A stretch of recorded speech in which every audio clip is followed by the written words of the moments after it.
मटारचे आप्पे तुम्ही कधी करून बघितले आहे का? भरपूर प्रमाणामध्ये मटार बाजारामध्ये येतात आणि फ्रेश असे मटार राहतात.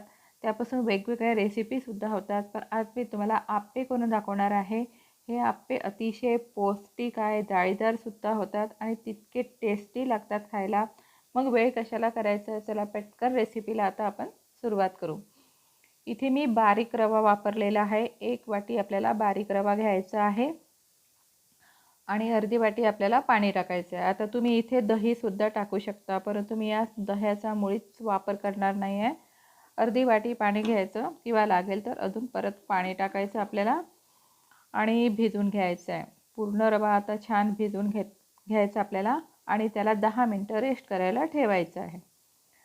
आता मटारचे ताजे फ्रेश दाणे घ्यायचे आपल्याला. तिथे 1 वाटी घेतलेले आहे.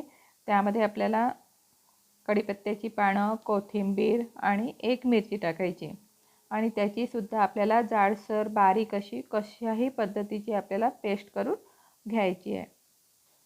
बघा मस्त आपली अशी छान पेस्ट झालेली आहे. 10 मिनटंसुद्धा झालेले आहे. रवा मस्त मुरलेला आहे.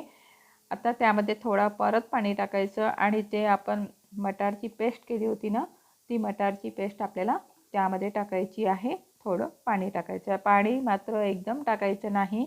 लागेल तसं तुम्ही त्यामध्ये पाणी टाकू शकता. कमीत कमी आपल्याला 1 ते 1.5 वाटी पाणी लागेल. मी तुम्हाला फक्त अंदाज सांगत आहे. रवा पाहून पाण्याचं प्रमाण असते. मस्त आता छान असं मिक्स करून घ्यायचं आहे. आता त्यामध्ये मी फक्त आंबट येण्यासाठी किंचित अर्ध लिंबू वापरलेला आहे. तुम्ही दह्याचा वापर करू शकता, परंतु मी इथे लिंबूचा वापर केलेला आहे आणि लिंबू टाकल्यानंतर मिक्स छान करून घ्यायचं आहे. आता मस्त आपलं छान बॅटर मिक्स झालेलं आहे. आता त्याच्यामध्ये अजून 2 चमचे आपल्याला तीळ टाकायचे आहे. 1 चमचा जिरं टाकायचं आहे. परत त्यामध्ये हिरवी मिरचीची पेस्ट टाकायची आणि इनो टाकायचं. अर्ध पाकीट इथे इनोचं वापरलेलं आहे. तुम्ही बेकिंग सोडासुद्धा त्यामध्ये वापरू शकता आणि पटकन मिक्स करायचं. आप्पे पात्र आपल्याला गरम करून घ्यायचं आहे. गरम झाल्यावर आपल्याला तेल टाकायचं आहे आणि मध्यम आचेवर आपल्याला चमच्याने पूर्ण 1-1 खाणे पूर्ण भरून घ्यायचे आणि त्यावर झाकण ठेवायचं आणि वरची बाजू जर आपली कोरडी झाली की मग काय करायचं, आप्पे आपल्याला पलटून घ्यायचे आहे. परंतु आप्पे कधीही मध्यम आचेवरच करा. फास्ट गॅसवर करायचे नाही, नाहीतर खालून पूर्ण जळून जातात. दोन्ही साईडने आपल्याला मस्त छान शेकून घ्यायचे आहे.